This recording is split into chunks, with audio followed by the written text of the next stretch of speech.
मालिक को प्रणाम। सभी अभ्यासी भाई बहनों को नमस्कार। गुरु की भूमिका। अब शिष्य जाने अनजाने गुरु के काम का प्रतिरोध कर सकता है, क्योंकि इस स्तर पर शिष्य को पता रहता है कि उस पर कार्य हो रहा है। वह उनकी शक्ति की प्रभावशीलता पर, उनके होने पर और तो और शक्ति के स्रोत पर भी सवाल उठाने लगता है। शायद उसे सद्गुरु की क्षमता पर भी संदेह होने लगता है।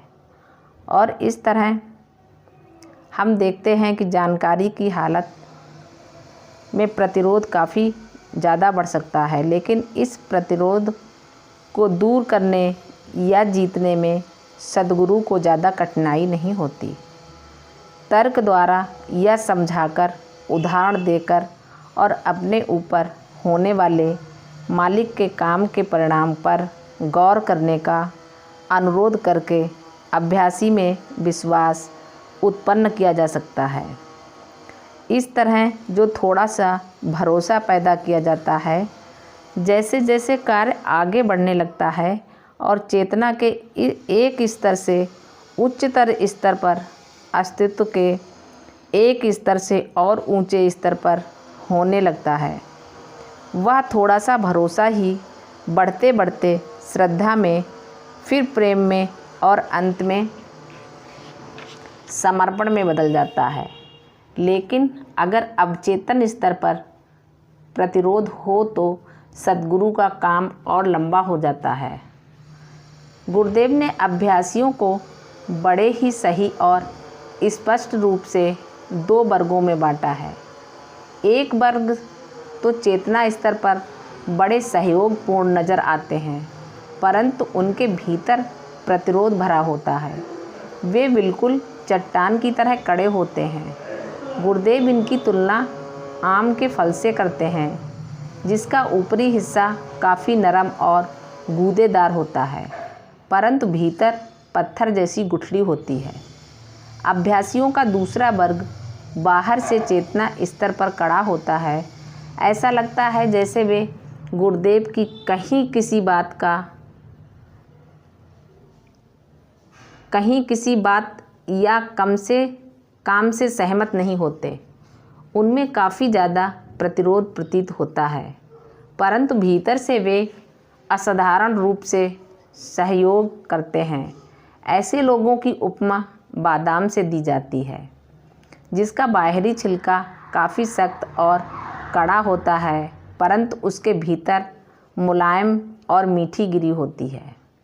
गौर करने पर अभ्यासियों की ये श्रेणियाँ साफ देखी जा सकती हैं। ऐसे अभ्यासी हैं जो बाहर से काफ़ी विनम्र और कोमल प्रतीत होते हैं और साथ ही हर तरह से सहयोग करते दिखाई पड़ते हैं, लेकिन उनकी तरक्की बहुत धीमी होती है। और कुछ तो बिल्कुल तरक्की नहीं करते। वे सालों साल पद्धति का अभ्यास करते रहते हैं। एक ऐसे मामले में तो खुद मुझे यह लगने लगा कि उस अभ्यासी के साथ शायद कुछ हद तक अन्याय हो रहा था। जब मैं पहली बार उससे मिला था, उस वक्त भी वह मिशन में कई साल से था, लेकिन गुरुदेव उससे बात करते समय हमेशा बहुत सख्ती से पेश आया करते थे। एक बार जब मैंने गुरुदेव से पूछा कि ऐसे आज्ञाकारी और सहयोगपूर्ण नज़र आने वाले अभ्यासी के साथ वे क्यों इतनी सख्ती से पेश आते हैं, गुरुदेव ने मुझे समझाते हुए कहा, अब देखो, वह बहुत विनम्र दिखाई पड़ता है और कहता है कि उसने हमें पूरी तौर से समर्पण कर दिया है, लेकिन अंदर से तो वह बिल्कुल चट्टान जैसा है। अंदरूनी प्रतिरोध तो बड़ा ही हठी है। हमने इनकी मदद करने की काफ़ी कोशिश की, मगर प्राणहुति दिल के अंदर जा ही नहीं पाती।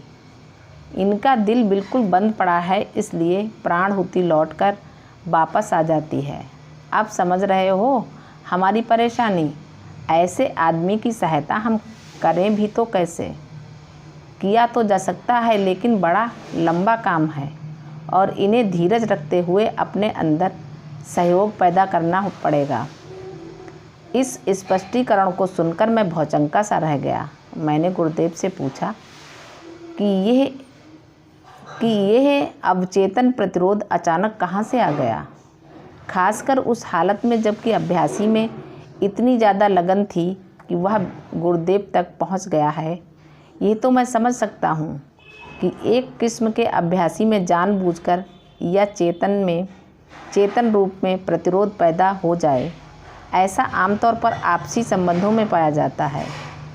ये बात आसानी से समझी जा सकती है, लेकिन अचानक से यह अवचेतन प्रतिरोध कैसे पैदा हो जाता है, मेरी यही उलझन थी। गुरुदेव ने कहा, आमतौर पर अवचेतन शब्द का इस्तेमाल जिस अर्थ में किया जाता है, हमने भी सिर्फ मन की उस अवस्था को बताने के लिए किया है जिसके बारे में अभ्यासी कुछ नहीं जानता या जिसका उसे एहसास नहीं होता। और बेहोश शब्द हम इसलिए इस्तेमाल नहीं करना चाहते कि उसका मतलब कुछ और होता है, हालांकि असल में वह गलत नहीं है। अब हम तुम्हें दूसरे ढंग से समझाते हैं। संस्कार ही ये प्रतिरोध पैदा करते हैं। कभी कभी संस्कार इतने गहरे होते हैं कि उन पर काबू पाना मुश्किल हो जाता है। इसके लिए लंबे समय तक नियमित रूप से सफाई की ज़रूरत होती है। ये सब संस्कारों का नतीजा है। मेरा मतलब है, ये प्रतिरोध इसलिए ऐसे लोगों को धीरज रखना पड़ता है और सहयोग पैदा करने की कोशिश करनी पड़ती है। इसमें एक परेशानी और होती है। चेतन रूप में इनके मन में तरक्की के लिए बहुत चिंता रहती है, लेकिन चिंता नहीं होनी चाहिए। परेशानी का मतलब है कि उसमें शक भी शामिल है। इसके लिए केवल सच्ची लगन या तड़प की ज़रूरत होती है।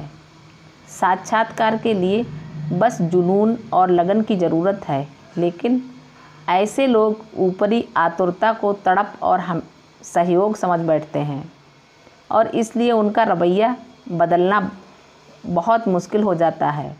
अगर ये बात उन्हें बताई जाए तो आम तौर पर उनमें प्रतिरोध और ज़्यादा बढ़ जाता है। अब हम क्या करें? इसलिए हम अपने ढंग से काम करते रहते हैं, लेकिन इसमें वक्त तो लगता ही है। अब हम मालिक के काम की दूसरी अवस्था पर आते हैं। इसमें अभ्यासी की सफाई और शुद्धि की जाती है ताकि तेज़ी से प्रगति हो और उसमें स्थिरता आ सके। आखिर किस चीज़ की सफाई की जाती है? गुरुदेव हमेशा यही कहते हैं कि इंसान की संरचना सिस्टम की पूरी तौर से शुद्धि करनी पड़ती है। इसमें हृदय मंडल और उससे आगे के सभी उच्च केंद्र एक के बाद एक बारी बारी से लिए जाते हैं। मुख्य काम हृदय और हृदय मंडल, जिसे पिंड प्रदेश कहते हैं, पर होता है। यहाँ पर इकट्ठे हुए संस्कारों का ज़्यादातर हिस्सा ठोसपन या भारीपन के रूप में जमा रहता है। गुरुदेव हमें बताते हैं कि हम किसी भी रूप में कोई कर्म करते हैं तो वह हमारे अंतःकरण पर अपनी छाप छोड़ जाता है। जब छाप बहुत गहरी होती है तो उसे संस्कार कहते हैं। इस कर्म करने का मतलब काफ़ी विस्तृत है, जिसमें इंद्रियों और मन की सारी वृत्तियाँ शामिल होती हैं। जाहिर है कि सतही छाप आसानी से साफ़ की जा सकती है। किसी स्लेट पट्टी को पोंछकर साफ़ करना आसान होता है, किंतु किसी ग्राफोफोन के रिकॉर्ड पर बने गहरे खाँचों को साफ़ करना उतना आसान नहीं होता। जब हम अपने कामों में ज़रूरत से ज़्यादा लिप्त हो जाते हैं तो संस्कारों के गहरे बन जाने का खतरा ज़्यादा रहता है। ऐसी ही इकट्ठी की गई छापों से हमारे भूतकाल के संस्कारों का बोझ तैयार होता है। मालिक को प्रणाम। सभी अभ्यासी भाई बहनों को नमस्कार। धन्यवाद।